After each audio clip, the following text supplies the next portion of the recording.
Erev Tov Rabotai, we are continuing with our Mishna Yomi, Masechet Shevuot. We are up to Perek Zayin, Mishnah Bet. Today's Mishnayot should be Le'ilui Nishmat, Neria ben Svetlana, Ranbayev Eliyahu ben Burchai Israelov, Chana bad Miriam, Sason ben Raya, and Yoshua ben Shifra, Menuchatam began Eden, Amen. Elhavdil ben Chaim lechaim v'derefua shelemav, Daniel Shalom ben Rosa, Betor Shah Cholei Israel, and Achlama Merav, Binyamin, Od Zion Chai ben Dvorah.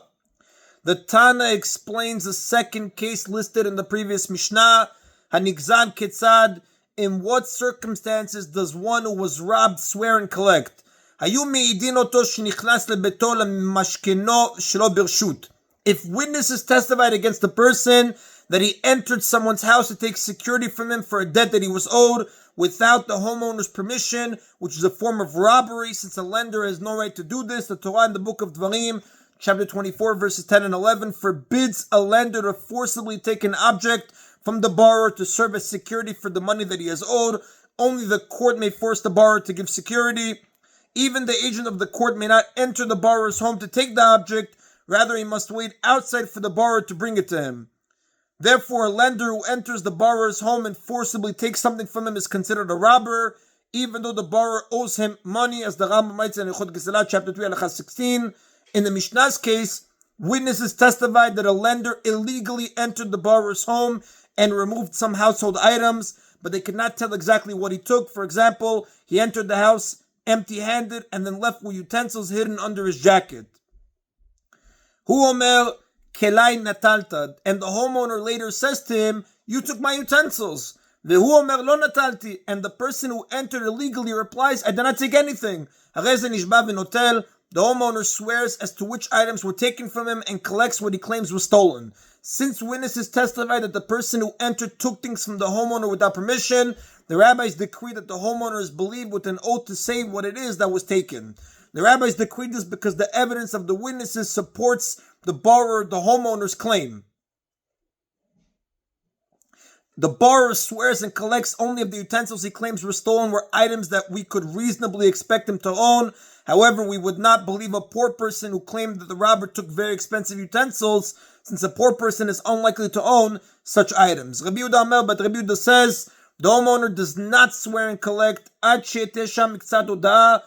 there is an admission of guilt of the claim, unless there is an admission of part of the claim by the person who entered illegally. Ketzad, how so? Amar lo shne chelin matalta. If the homeowner says to the person, "You took two utensils from my house," and he answers, "I took only one," the homeowner swears and collects the value of both utensils. Since the person who entered admits to part of the claim, he is required to swear a biblical oath that he does not owe the rest of it. In this case, the rabbis took the oath away from him and gave it to the homeowner to swear and collect. However, if the person who entered claims that he took nothing from the house, and there are no witnesses to say that he did, the homeowner cannot swear and collect. This is the same as Rabbi Yehuda's point in the last Mishnah. In his view, the rabbis did not create a new oath. They merely decreed that in a case where there is a biblical oath for other reasons, the oath should be given to the homeowner to swear and collect. However, in a case where the person entering the house denies the entire claim and is exempt from any biblical oath, according to Rabbi Yehuda, the rabbis did not institute an entirely new oath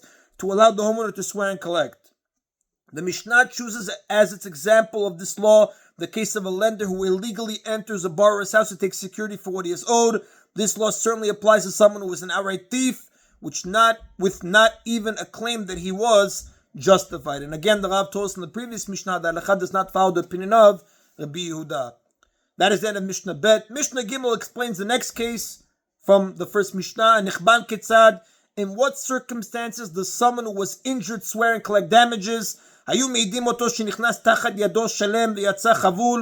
witnesses testified against the person that someone entered his place whole, uninjured, and left it injured, the witnesses saw the victim leaving the other person's place with the new injury, but they did not actually see the other person hit the victim, as the Rambam writes in Ilchot Chovel Umazik, chapter 5, Halacha 4. And the victim says to him, "You injured me." But he replies, "I did not injure you, rather you injured yourself."